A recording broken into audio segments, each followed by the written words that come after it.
if you skip that quality time with your family and you do that over and over and over, it's going to, you're going to find that there's more tension. Hello everybody, welcome to Conversations. This is the not Friday version of Friday Conversations. It's a one-on-one conversation interview. Today I'm talking to Heidi Simmons. We were just joking about like brain disappearing. Your last name is Simmons, right? Like I didn't, Yeah. It's okay. If I had the ability to cut stuff out, that would get cut. You should at least know your guest's name. But in that moment, I was like, oh. Anyway, welcome to the show. Thank you. Yeah, so you and I have spent a lot of time getting to know each other. Very excited about having this conversation for this group, this Friday conversation. I think it's a super important topic, and I'm glad that we're getting to have it. I'm shocked that it took this long. Like, I feel like I honestly thought that we had already had you as a guest. And so he was like, what about Heidi? And I was like, oh my, like, why haven't we? So I'm super excited about this. You and I were just talking about most recently, you had like a very specific example. And it was very like, for me, it was like, yes, this is, like, I know, and you know, this is why you do what you do. For me, what's so important is that we get this out to people that are unaware. Like, this is people's reality. This is what people are up against and dealing with. So I know we're not going to use names. We're not going to talk about specifics and details, but can you kind of relay that story and maybe even put in a little more texture than when we were talking? Yeah. So I came across this gal this week, and she talked about how she feels like she just is kind of lost herself. And she's got 2 small kids, and she's home all the time. And she just is, she's stressed out, and she feels like she doesn't know who she is, and she feels guilty for even thinking about that. Yeah. And she is married too, and so, but it's like her relationship is kind of struggling too, because, you know, everything is about, you know, her baby and toddler, and so what happens is, like, you have like this great life, and you have all these dreams, and you have your kids, and then all of a sudden the kids are in the picture, and Sure. and they take a lot of your time, and there's no instruction manual, you know, and you're just trying to like figure it out. And so what happens is that, you know, you just stop going out on those dates with your husband, and you're just, you know, you're focused on diapers and finances and waking up in the middle of the night, and so you gotta like bring it all back together, and so there's really like 3 important pieces there. There's reconnecting with your kids, you know, and when they're acting out, it's not necessarily that they're trying to, you know, get you mad at them on purpose. Sure. A lot of times there's something underlying, and they don't know how to explain it. You know, they've got like these emotions and stuff's going on. And this is with kids of all ages. Yeah. And so, you know, connecting with your kids so that you can talk to them and really figure out what's going on and what their struggle is. And that's going to help reduce a lot of that chaos that's going on. Sure. When they start understanding what their emotions mean and how to start dealing with some of those issues. And so that's one of the important things. The other is taking time for yourself.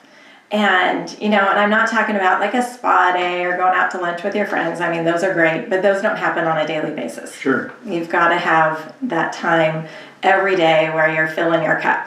Yeah. Because you can't pour from an empty cup. And a lot of times, I mean, as a mom, you're doing a lot for everybody else. You've got to take that time to do for you, and that could just be like, you know, 5 minutes, or, you know, you could get up earlier than the kids, go to bed later than the kids, but I mean, really just taking 5 minutes to just breathe and, you know, relax and think about your needs, and then you can show up better for your family. So good. And then the other piece is that, you know, you want to keep connecting with your spouse. And so having those weekly, date nights, but it doesn't need to cost money. It's not dinner and a movie all the time. Right. One time we dropped our kids off at youth group and I was like, oh, we've got like 2 hours, That's amazing. So instead of just going home and doing, normal stuff and cleaning, whatever, my husband and I, we just took that time to spend some time together. And, so it wasn't like going out on a date or whatever, but just having that connection and time to talk about stuff that, isn't all running around. Right. So many things that I want to go into with what you just said. Yeah. And that was such a great, I don't want to say elevator pitch, but it's such a great introduction to this. I think the one thing that just kept resonating is what you're talking about has probably always existed, right? Like women and men experience this in different ways, but when you have kids in the mix, your role in life changes, your view of you go through this metamorphosis like that. That's probably, I might be wrong, but I would guess from the beginning of time, there is this whoa, I've got to recalibrate. I think that, and this is something that you and I have spent a lot of time talking about, I think that what we're in now with social media, Netflix, just this explosion of that sort of dopamine hit, addiction to zoning out in this time and space where we maybe used to just meditate for 5 minutes, close our, there was this space, and I've heard it articulated, when we were younger, you were just bored. You just, if there wasn't something happening, you were just bored, and you filled the space with something. But now, when you're bored, I've got 5 minutes, I'm waiting for, I'm in line at Costco. What's my instinct? It's to just pull out my phone and veg out or respond to texts or whatever. And so we just have this constant thing that hijacks that ability to kind of take a breath. So I'm saying all of that to say, what in your experience has been helpful, a tool or tools that yourself or some of the women that you've helped, that they've said, this really helped me to kind of put a stint in between myself and that instant gratification of whatever it is? So that is one of the things. It's like when I was talking about, taking that 5 minutes. Yeah, exactly. Do not doom scroll. Right. So, because for one thing, it doesn't have any long-term benefit. Okay. And so, at that moment, you might be like, oh, I finally get to relax. But then later on, you're like, I totally wasted that 5 minutes. Yeah. And so, taking that time to do something that's a little more meaningful. Maybe, pick up a book or even calling a friend or something. Sure. Where you're talking with an adult. Yeah. Those type of things.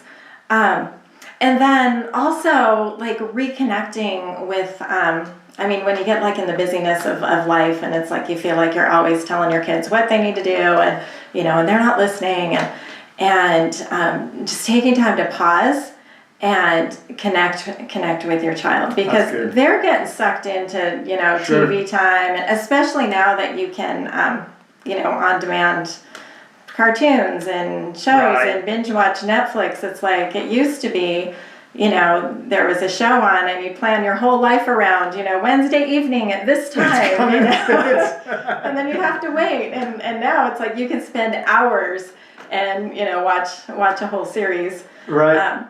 And so taking time to really take a pause, put all the technology away and talk to your family members, whether that's your kids, your spouse, just have some really true conversations. That's really good. And that's one that and I'll maybe throw this out there as a kind of an easy tool. I've tried to allow the interruptions to be a trigger to remind me of that. So my daughter Isabella, she'll come in and I'm working, you know, and I've got I've got computer open, phone. I'm just, you know, trying to do this life that we have now. And she comes in and has a question for me. One of the boys has a question, but I bring up Isabella because she usually wants a hug.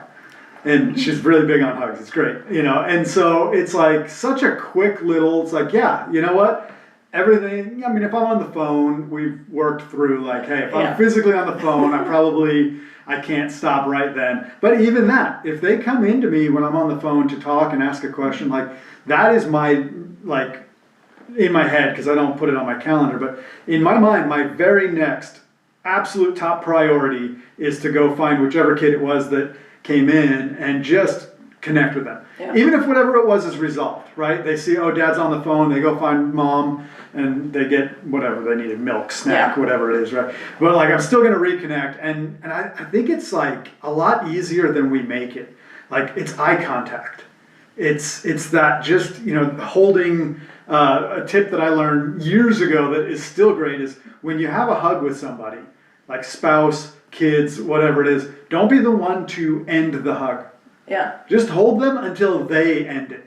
Now, if you have two people that are both of that philosophy, you might be hugging for a long time. So at some point, it's like a little tap. Okay, I think we're good. But like, there's just something so small and psychological about like, I'm going to connect with you in this moment. And the other big thing with all of this is like, recognize the power of the moment.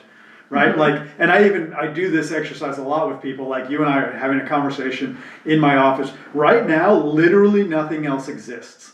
Now we do have a camera that's recording this. So like there's an audience, right? And that's kind of an interesting nuance to that idea. Yeah. But really like when you're in that moment with your kid, with your spouse, like try to embrace that like nothing else exists right now.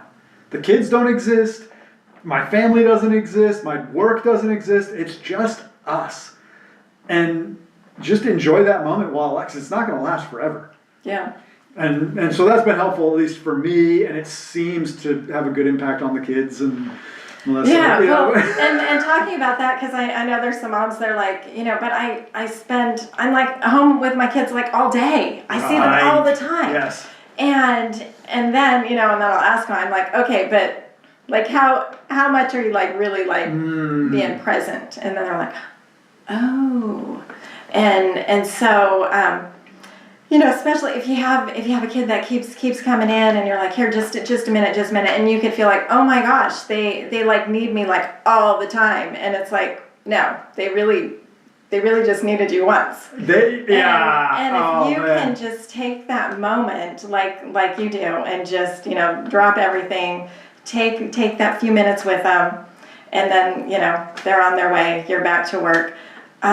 You'll find that everything's just so much more calm and everyone's happier, and it really didn't take that much time out of your day, but it made a huge impact. Now that's huge. I want to speak to that because it's one of the things you and I talked about before we got this started recording. And it's something that I'm slowly becoming more aware of, but it's so important, I think, for the working spouse to be more aware of in a stay-at-home scenario, or just however the balance falls, but where one spouse mostly deals with the kids and the other spouse is like, they just supplemental. I hate even how that sounds, but what I have discovered, and you know, this textbook with Melissa and I, is that she's dealing with the kids all day, every day. Right now, I'm going out, I'm meeting with clients, I'm in and out of networking meetings and all these things. When I'm home, I'm in and out of the office. I'm just not, so for me, I get like in a day, I might get one interruption. Yeah. That's all I have to do. And like, I'm just like the hero, right? Like the kids came in, I gave them eye contact, they're like, oh, their cup is full. Like, and then, but she's dealing with, and you know, from a computer coding perspective, like pings or whatever, she's dealing with hundreds of those.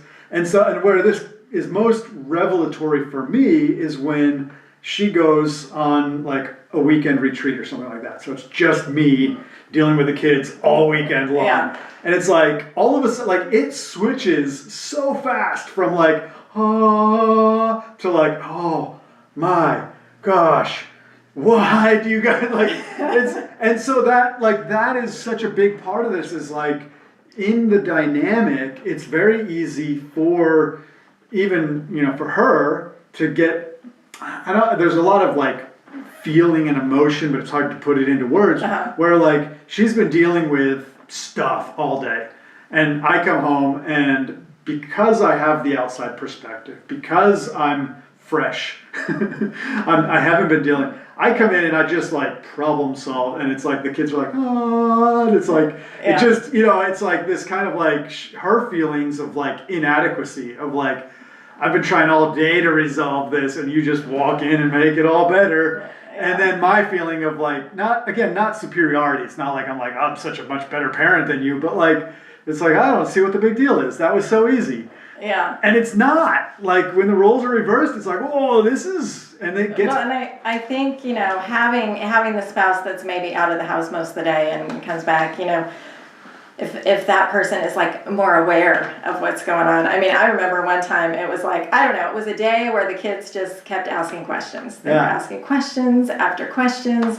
And my husband came home, and I just remember that a kid asked a question, and I was like, oh my gosh, another question. And I was so impressed with my husband, because he picked up on that right away. And he was like, hey, what's your question? Come ask me your question, and kind of took over.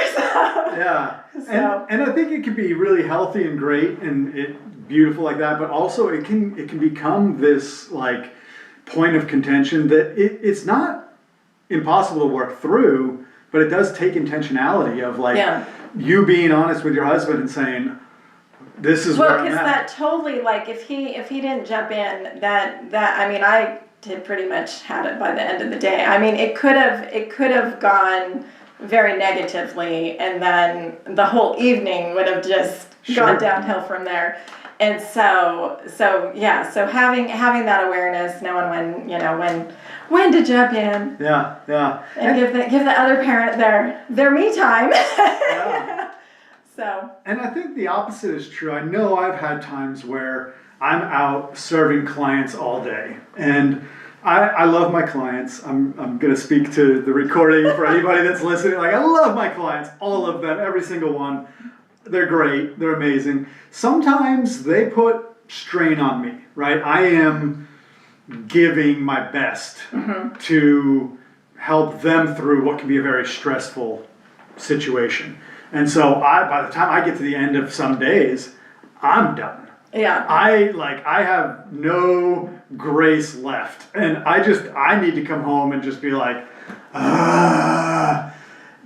but my family needs me to show up. Yeah. And so I come in and they're stressed from having a long day. I'm stressed from having a long day. Sometimes that can be just not pretty. Yeah. And I think that going back to the theme that I think is really important for us to just keep front and center is, if we all have this dopamine hit that we all know we can go to.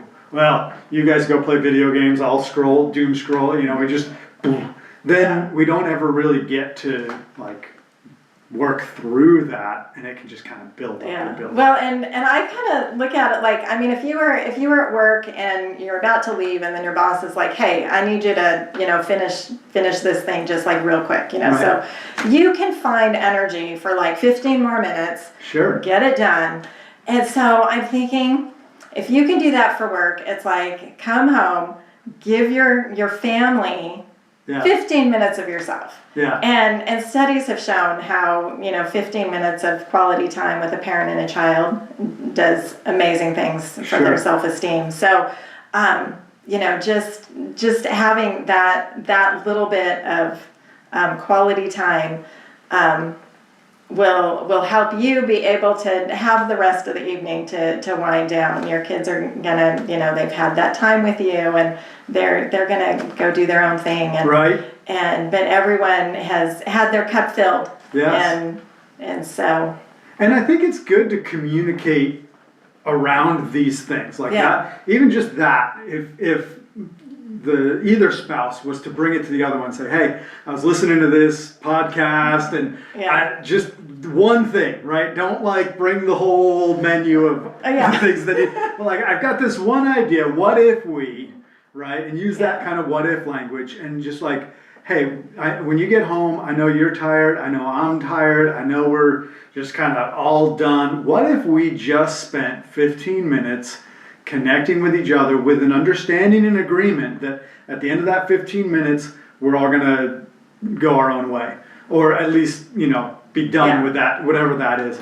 I think that, again, coming home, a lot of times the one coming home feels like it's just going to be like, I'm exhausted, I'm tired, I just want 15 minutes to myself.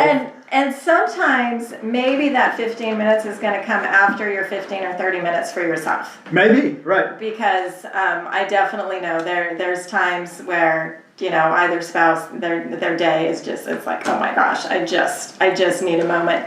And so maybe, you know, you have that downtime and then do the 15 minutes with your family. But I find like if you skip that quality time with your family and you do that over and over and over, it's going to, you're going to find that there's more tension. Yeah. And when you add that in and do that on a daily basis, and okay, maybe I miss it here and there, and you know, whatever. But when it's a regular thing, it's like the kids know they're getting that time. Yeah. And it makes a huge difference.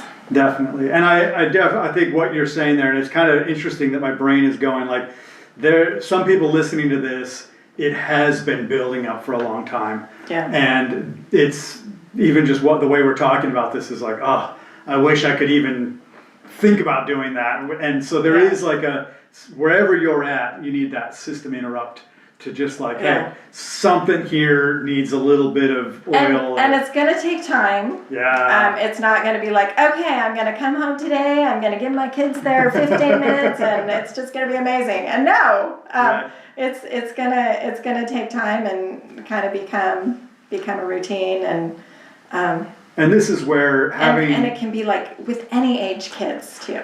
Yeah. So, yeah. I mean, and you can start anytime. You can be like, oh my gosh, we have so much chaos in our house, I don't even know where to start. Right. You can start. Yeah. And having so much grace for yourself, for your spouse, for your kids, for the animals, whatever, you know, it's like baby steps, right? Yeah. We're not going to go from here to here in one day, in 1 week, but if we can make one meaningful change, one slight tweak is a big deal. I do want to go back to, it's very interesting because you're talking about maybe you do need 15 minutes to yourself when you first get home. And it is there's lots of stuff to talk about there. But I know for me, like there are times, and it's just interesting how this works out, right? The kids have been like in a dad vacuum for however long I've been gone. And like, so they've got all their questions, all their what ifs, can we do this? And I'm coming home from work stuff, just not family stuff, work stuff. So my brain is in one place. Also, the house needs me. You know, the grass needs to be watered or mowed or whatever it is, and I'll speak to that in a second potentially as well. But so I'm in like what needs to get done, and the kids, like, for whatever reason, it seems like they all hit at the same time, and it's like literally you're all talking at the same time. And my spouse, my amazing, gorgeous, beautiful wife, hasn't gotten a hug or a kiss yet, right? And so I'm like, where do I, it could be very, just like, whoa, where do I even start with this? So having some family structure that says, okay, when dad gets home, when mom gets home, when kids get home from school, whatever it is, like this is the structure that we follow. Yeah. Is super helpful. And like to that point, being flexible with it. Right? Yeah. Like we set up like we get home from school, this is what you do, and it's not working. Like, okay, let's change it. Like this doesn't have to be the way we do it for and you really think about it, it's like kids, if they're at school, they've been working hard to be good and follow the rules and everything for like 6 or 8 hours, and so they come home and it's like they're finally in their comfort zone. They can process their day. so there could be, emotions, Sure. and having them come home and then throwing them right into structure. Like, okay, let's do your homework right now, or here, let's do the chores. It's like, you've got to give them that time as well. And it varies with kids, as it does with adults and what their day is. But giving everyone just, that little bit of time to just process their day. And my husband, he actually communicated it with me one time. He's like, I walk in the house and you immediately are. I'm like, but I haven't. I've been with kids all day. It's like adult conversation. Yeah. And he says, if you can just give me 30 minutes. And I mean, just the fact that was communicated, and it made a huge difference. And with your kids, it's like they're going to understand. It's like, okay, Dad comes home, he needs to have 30 minutes, and and depending on the age, you can show them the clock, and Right. they'll just exactly 30 minutes, they'll be there. They will. For sure. But yeah, having that communication of expectations and all is huge. And I think something that you touched on there that I feel like as a society we're getting better at this, and it may just be that I'm more aware of this thing because the way I grew up was different and all of the things, but I think that we're getting a lot better at communicating and understanding that I can have an emotional response to what you're saying, what you're doing, that doesn't necessarily have anything to do with you. Yeah. And I think that's something Melissa and I have grown a ton in, and it's been so helpful to say, hey, I'm really not sure why, but I'm feeling really defensive right now, and I without putting any blame on her. Yeah. Right? Because when we feel attacked, we assume that you're attacking me. Yeah. And a lot of times it's like, no, I just made this casual observation. I just asked you. The example that I saw that really resonated with me was, I think it was the wife was going to go, she was getting ready to do a grocery store run, and she asked the husband, and I don't know if they were married, it's just a video, whatever it's worth, but she said, have you figured out dinner yet? And he just blew up. He's like, I told you I would handle dinner. I'm on it. I know that it's my turn to take, all this stuff. And she's like, whoa, what did you hear me say? Because I was just asking if you need me to get anything at the store. And so a lot of times we have stuff from our past. We have all these things. Oh, yeah. And we don't necessarily need to work through all of them in order to communicate to the loved ones in our lives. We can just say whoa, I'm not sure what's going on, but I'm feeling really overwhelmed right now. So can we just pause from this before it escalates into something?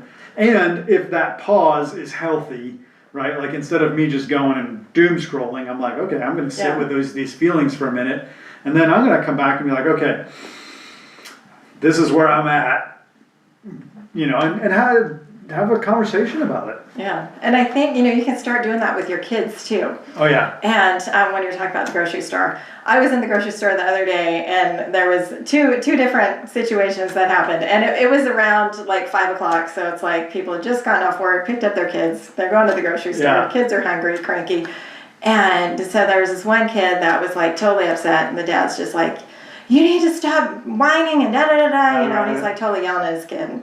And then I went around the corner, and there was this other kid who was, having kind of a little temper tantrum. And the mom was just like, you know what? I understand that you're really frustrated and angry right now. And that's okay. And you can be angry, but I still need to get the groceries. Yeah. So, but it was like she acknowledged his feelings and then continued.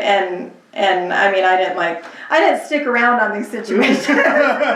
Take out your notepad. When your kids are acting out at the grocery store, you really don't want it on you. But it was just interesting how there was two very different ways handling a very similar situation. Well, and that is, you're touching on something that I've learned and realized is such a powerful tool is validation. Mm-hmm. And I've several stories with my kids.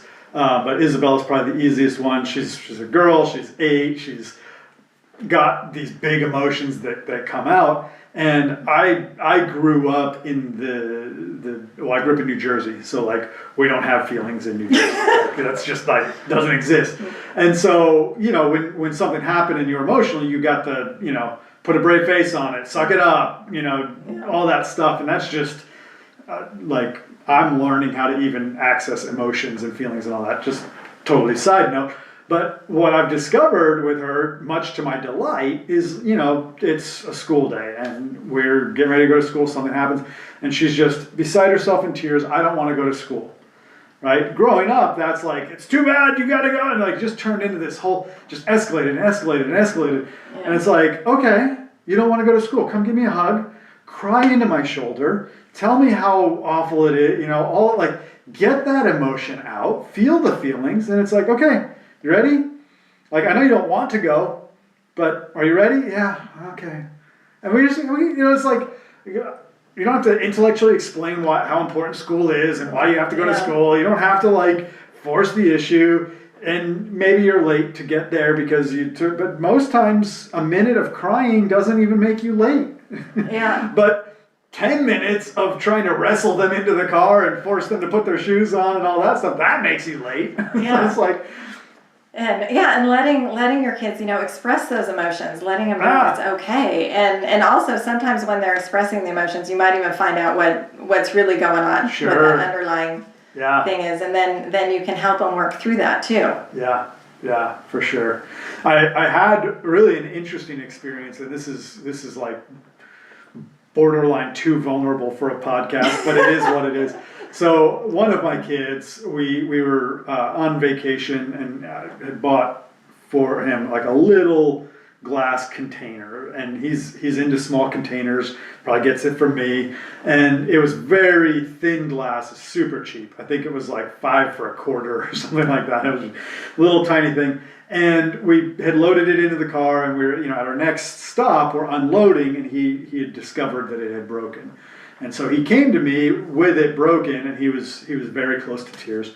And this whole validation thing, I'm like, oh, buddy, and I just gave him a hug. I didn't try to tell him, oh, it's no big deal, it's cheap, we can get a new one. Like, none of that. I'm not going to try to solve it. I'm just going to try to feel what he's feeling. So I gave him a hug, and I'm really like working on like not just saying it's okay, but like feeling what someone else is feeling. Yeah. And so I went there. I was like, okay, I'm going to try to feel what he's feeling. And I swear, like all the stuff from when I was a kid, and like, we're like holding each other, both of us bawling, crying over a trinket that was easily replaced, but like it was just this therapeutic healing, and it just lasted a minute, and then we went on, and like we were both so much, like I felt so much better having had that experience, especially versus what it would have been when I was growing up.